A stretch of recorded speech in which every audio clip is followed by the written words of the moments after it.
پیچھے چلے جائیں تو ہمارے ملک پاکستان میں ایک زلزلہ آیا تھا، تھوڑا سا چھوٹا سا زلزلہ تھا، قیامت کے زلزلے کی بنسبت تھوڑا سا تھا۔ جب زلزلہ آتا ہے مثال کے طور پہ یہاں زمین کانپتی ہے تو ہمارا کیا حال ہو جاتا ہے؟ نسو باہر نکلو، مکانہ سے باہر نکل جاؤ، سواریاں اتر جو، باہر ہو جاؤ، میدان سے چلے جاؤ۔ لیکن قیامت کا جو زلزلہ ہے اس کو قرآن پاک نے فرمایا جس دن یہ زلزلہ آئے گا اس دن تم دیکھو گے حالت یہ ہوگی کہ دودھ پلانے والی عورت اپنے دودھ پیتے بچے کو بھول جائے گی۔ دودھ پلانے والی عورت اپنے دودھ پلاتے بچے کو بھول جائے گی۔ حالانکہ صاحب ماں کبھی اپنے بچے کو نہیں بھولتی۔ چند سال قبل ہمارے گاؤں کے قریب ایک ایکسیڈنٹ ہوا تھا ٹوٹے کا، ٹوٹے میں آگ لگ گئی تھی تو ایک ماں بیچاری اپنے بچے کو پکڑتی جل گئی تھی۔ اسے پتا تھا کہ آگے آگ ہے لیکن اس نے آگ کو نہیں دیکھا، اس نے دیکھا کہ میرا شیر خوار بچہ اس میں ہے، اس بچے کو پکڑتی خود آگ میں جل گئی۔ اس نے خود تو جلنا قبول کر لیا لیکن اپنے بچے کو بچاتی نہیں بیچاری۔ لیکن یہ زلزلہ کیسا ہوگا کہ جس کے بارے میں قرآن نے کہا ہے کہ دودھ پلاتی عورتیں اپنے دودھ پیتے بچے کو بھول جائیں گی۔ آگے فرمایا آپ دعت و تدعو کل ذات حمل حملها، حمل والی عورتیں اپنے حمل گرا دیں گی۔ اتنی شدت کا زلزلہ ہوگا کہ حمل والی عورتوں کا حمل گر جائے گا، دودھ پلاتی عورتیں بچے کو بھول جائیں گی۔ یہ کیسا زلزلہ ہوگا؟ اللہ اکبر۔ اللہ پاک نے آگے ارشاد فرمایا وَأَخْرَجَتِ الْأَرْضُ أَثْقَالَهَا، اور زمین اپنے بوجھ باہر نکالے گی، زمین اپنے بوجھ نکالے گی۔ میرے آقا علیہ السلام ارشاد فرمایا زمین اپنے بوجھ اگلے گی۔ اس سے کیا مراد ہے؟ فرمایا زمین اپنے اندر جو سونا، چاندی، ہیرے، جواہرات اپنے اندر سمائے ہوئے ہیں، یہ قرب قیامت باہر اگل دے گی، یہ زمین اپنے اندر سے باہر نکال دے گی۔ اور فرمایا لوگ اس کو دیکھیں گے۔ سونے کے ستون فرمایا گیا کہ سونے کے ستون زمین اگلے گی لیکن لوگ دیکھیں گے اس سونے کی طرف کوئی نہیں توجہ کرے گا کیونکہ قیامت کا اتنا اس کے اوپر روب ہوگا، قیامت کا اس کے اوپر اتنا خوف ہوگا کہ وہ سونے کی طرف نہیں دیکھے گا۔ فرمایا قاتل اسے دیکھ کے کہے گا ہائے ہوئے اے سونے جیدے واسطے میں قتل کیتا آج کوئی ویندا ہی نہیں۔ میرے حضور فرمایا قاتل اس سونے کو دیکھ کے کہے گا یہ وہ سونا ہے، یہ وہ چیز ہے جس کے لیے میں نے قتل کیا تھا، آج تو اس کو دیکھتا بھی کوئی نہیں۔ فرمایا چور کہے گا یہ وہ ہے جس کے لیے میں نے چوری کی اور میرے ہاتھ کاٹ گئے، آج اس کی طرف کوئی دیکھتا بھی نہیں۔ تو فرمایا حال یہ ہوگا اس خوف کا، اس وقت کا حال یہ ہوگا کہ سونے باہر پڑے ہوئے ہیں، چاندی، ہیرے، دیگر معدنیات زمین کے اوپر پڑی ہوئی ہیں، وہ چیزیں جن کے لیے ہم ایک دوسرے کا قتل کر دیتے ہیں، بھائی بھائی کا حق مارتا ہے، ایک دوسرے کا حق مار رہے ہیں، ظلم کر رہے ہیں، سارا کچھ کر رہے ہیں، یہ ساری چیزیں یوں ہی پڑی ہوں گی۔ تو میرے آقا فرمایا کسی کا دھیان ہی نہیں جائے گا اسے، اتنا بھی نہیں ہوگا کہ کوئی اس کو دیکھ ہی لے۔ تو اس کو فرمایا گیا وَأَخْرَجَتِ الْأَرْضُ أَثْقَالَهَا، زمین اپنے بوجھ نکالے۔ آگے فرمایا وَقَالَ الْإِنسَانُ مَا لَهَا، انسان کہے گا کہ یہ کیا ہو گیا؟ وَقَالَ الْإِنسَانُ مَا لَهَا، انسان کہے گا یہ کیا ہو گیا؟ مَا لَهَا، وہ کہے گا یہ زمین کو کیا ہو گیا ہے کہ زمین سونے باہر نکال رہی ہے، اس کو کیا ہو گیا ہے؟ میرے آقا علیہ السلام ارشاد فرمایا یہ جو ما لہا نا، اس کو بیان کیا گیا ان لوگوں کے لیے، وہ لوگ کہیں گے جو قیامت کا انکار کرتے اور قیامت کو ہلکا جانتے تھے، وہ کہیں گے کہ یہ کیا ہو گیا؟ ہم تو سمجھتے تھے کہ یہ کچھ نہیں ہونا ہے، یہ مولوی ابھی رولا ڈالتے رہتے ہیں جو کچھ بھی نہیں ہونا۔ آج بات کریں نا قیامت کی، آج بات کریں، یہ دیکھیں مثال کے طور پہ یہ ختم شریف ہے، یہاں پہ کوئی پڑھتا، کوئی شعر، کوئی سور ترنم لگاتا، تو بندے خوش ہو رہے ہیں، واہ واہ واہ واہ کیا بات ہے کیا بات ہے، قیامت کا تذکرہ شروع کر لیا جناب، تے تے بڑا مطلب قیامت مول صاحب کی ڈراتے پہ اس وقت کہیں گے وقال الانسان ما لہا، انسان کہیں گے یہ زمین کو کیا ہو گیا ہے، ہم تو سمجھتے تھے کہ کچھ بھی نہیں۔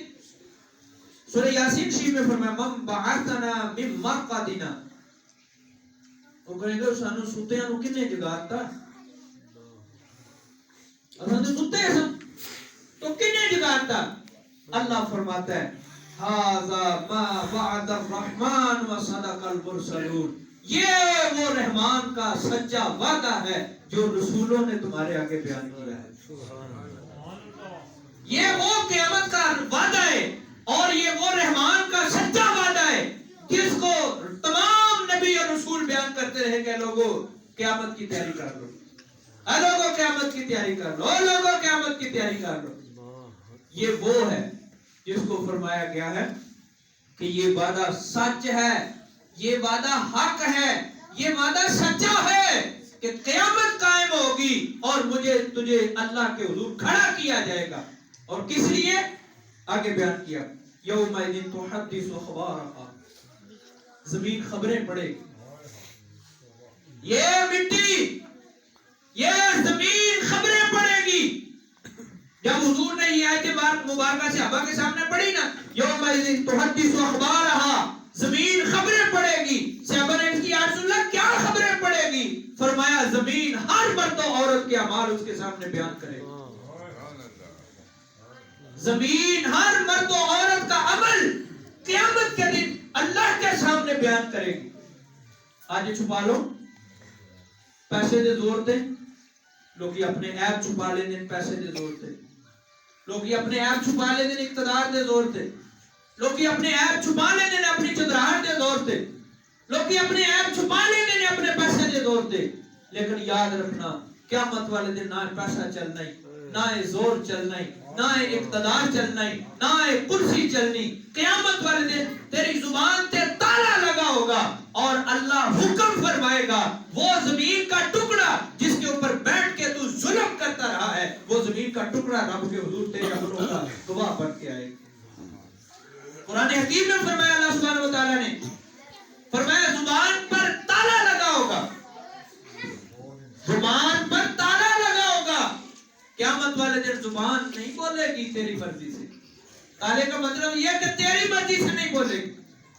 آج زبان تیری، مرضی بھی تیری، آج ہاتھ تیرا، مرضی بھی تیری، آج پیر تیرا، مرضی بھی تیری، آج آنکھیں تیری، مرضی بھی تیری، آج کان تیرے، مرضی بھی تیری۔ لیکن قیامت والے دن انہیں عذاب ہے، ان حصوں پہ تیری مرضی نہیں ہوگی، یہ رب کے حکم سے تیرے پاپ بیان کریں، یہ بولیں گے۔ حدیث پاک میں ہے پیر بولیں گے مالک ہم نہ گناہ کرتے تھے، یہ ہمیں چلا کے لے جاتا تھا۔ ہاتھ بولیں گے مالک ہم نہ کرتے تھے، یہ ہم سے کرواتا تھا۔ زبان بولے گی مالک میں نہ کرتی تھی، یہ کرواتا تھا۔ تو اس کو فرمایا گیا وقال الانسان ما لها یومئذ تحدث اخبارها، زمین خبریں پڑے گی۔ آگے چلے بِأَنَّ رَبَّكَ أَوْحَى لَهَا، اس لیے کہ تمہارے رب کا حکم ہے۔ زمین کیوں بولے گی کہ تمہارے رب کا حکم، کس کا حکم ہے جی؟ کس کا حکم ہے جی؟ رب کا حکم ہے۔ زمین اس لیے بولے گی کہ تیرے رب کا حکم ہے۔ تو اس لیے بزرگ فرماتے ہیں کہ نیک عمال کر کے، اچھے عمال کر کے، نیک عمل کر کے زمین کو اپنا گواہ بنا لو۔ جس جگہ پہ بیٹھتے کوشش کرو کہ وہاں کوئی نہ کوئی اچھا عمل کر لو۔ درود پڑھ، اس لیے کہا جاتا ہے بلند آواز سے درود پڑھو۔ بلند آواز سے اس لیے نہیں کہا جاتا کہ کوئی مطلب کہ کوئی بہرے لوگ بیٹھے ہوئے ساتھ اس لیے اونچی پڑھو کہ سنیں۔ بلند آواز سے اس لیے کہا جاتا ہے، اس کی ایک وجہ یہ بھی ہوتی ہے کہ یہ در و دیوار، یہ زمین کا حصہ، یہ آسمان کا چھت تیرے اس پڑھنے پر گواہ بن۔ سبحان اللہ۔ آگے فرمایا فرمایا یومئذ یصدر الناس اشتاتا لیروا اعمالهم، اور اس دن لوگ اپنے رب کی طرف پھریں گے کئی راہوں سے ہو کر کہ اپنا کیا ہوا دیکھیں. فرمایا اس دن چاروں اطراف سے میدان محشر قیامت کا جو میدان ہے اس کے چاروں اطراف سے لوگ اکٹھے ہو گئے, ہر راہ سے اکٹھے ہوتے ہوتے میدان محشر میں آئیں گے, کیونکہ اپنے عملاں دا کھاتا دیکھ لیں, اپنے اعمال دیکھ لیں, جو کیا جو آگے بھیجا اس کو دیکھ لیں. اللہ اکبر. اس سورہ مبارک کی آخری 2 آیات میں اللہ سبحانہ وتعالی نے بڑی مزیدار بات ارشاد فرمائی ہے, اور میں سمجھتا ہوں کہ ہمارے آج کے اس پروگرام, اس بزم, اس محفل مبارک کا یہ سبق, یہ لنگر, جسمانی لنگر تو ہے ہی ہے, روحانی لنگر, یہ لنگر لے کے آپ نے چلے جانا. اللہ فرمایا فَمَنْ يَعْمَلْ مِثْقَالَ ذَرَّةٍ خَيْرًا يَرَهُ وَمَنْ يَعْمَلْ مِثْقَالَ ذَرَّةٍ شَرًّا يَرَهُ. فرمایا اگر کوئی قیامت والے دیہڑے اس کے کھاتے کا حساب ہوگا اور اگر اس کے پلے ذرہ برابر بھی نیکی ہوئی تو اس کا بھی اجر ملے گا. سبحان اللہ بولیں, سبحان اللہ کا بھی اجر ملے گا. فرمایا فَمَنْ يَعْمَلْ مِثْقَالَ ذَرَّةٍ خَيْرًا يَرَهُ, اگر ایک ذرہ نیکی بھی لے کر آؤ گے اس کا بھی اجر ملے گا. لیکن ساتھ ہی فرمایا خبردار وَمَنْ يَعْمَلْ مِثْقَالَ ذَرَّةٍ شَرًّا يَرَهُ, اگر ایک ذرہ بھی گناہ لے کے آیا تو اس کا بھی حساب ہوگا. ہمارا ذہن بن گیا ہے, کیا بولا وہ کہتے ہیں نیند چلتی ہے, یہ نیند تو بےایمانی پھر چلتی ہے نا جی. ملزم نہیں پورا نہیں, مسلمان پورا نہیں بنیا جاتا. اینک تو چلتا, اینک نہ کریے تو نہیں چلتی دکانداری, اینک تو چلتا. اللہ فرمایا ذرہ بھی لے کے آئے گا, ایک ذرہ بھی گناہ دا لے کے آئے گا تے او دا بھی حساب دینا پڑے گا. وہ ایک ذرے گناہ دے نال بھی نہیں چلتا. تو کہنا تو سارا کچھ رب کر کے گئی جانے نک چلتا ہے. بھئی ایک من دودھ ہو, دودھ کیا ہے رب کا, کیا مائیاں کیا کہتی تھی رب دا نور ہے, دودھ رب دا. ایک من دودھ ہو, ایک قطرہ پیشاب کو اس میں ڈال دے, چلتا ہے جی؟ بولا تو صحیح نا, نہیں چلتا. فرمایا اگر 10 درہم ہے ایک بندے کے پاس, 10 درہم ہے, 9 حلال کے ہیں, 1 حرام ہے, تو فرمایا وہ 10 درہم سارے کے سارے اگر وہ ان 10 درہموں کا کپڑا خریدے گا, کپڑا خرید کے نماز پڑھے گا, اس کی نماز قبول ہے, کیونکہ اس میں 1 حرام کا ہے. اور بندہ کہے جناب کتنے 9 تے کتنے 1, 9 تے حلال دے نے نا, ایک ہی ہے نا, تے ایک نال چلدا ہے. تے رب رسول فرمایا کہ چلدا نہیں, اے نہ بھی چلدا نہیں. قرآن پاک میں فرمایا کہ یا ایھا الذین آمنوا ادخلوا فی السلم کافہ, اے ایمان والو اسلام میں پورے داخل ہو. اگر کلمہ پڑھ لیا, مسلمان ہو گئے ہو, مسلمانوں کے گھر پیدا ہو گئے ہو, تو اب تھوڑا بہت بھی نہیں چلتا. اب حکم یہ ہے کہ پورے کے پورے اسلام میں داخل ہو جاؤ. اللہ سبحانہ و تعالیٰ کی حضور دعا ہے اللہ ہماری اس بزم کو اپنی بارگاہ میں قبول فرمائے, قبول فرما کے اللہ بھائی وسیم صاحب کی والدہ محترمہ مرحومہ کے لیے اللہ بخشش اور مغفرت کا ذریعہ بنائے. آمین. وآخر دعوانا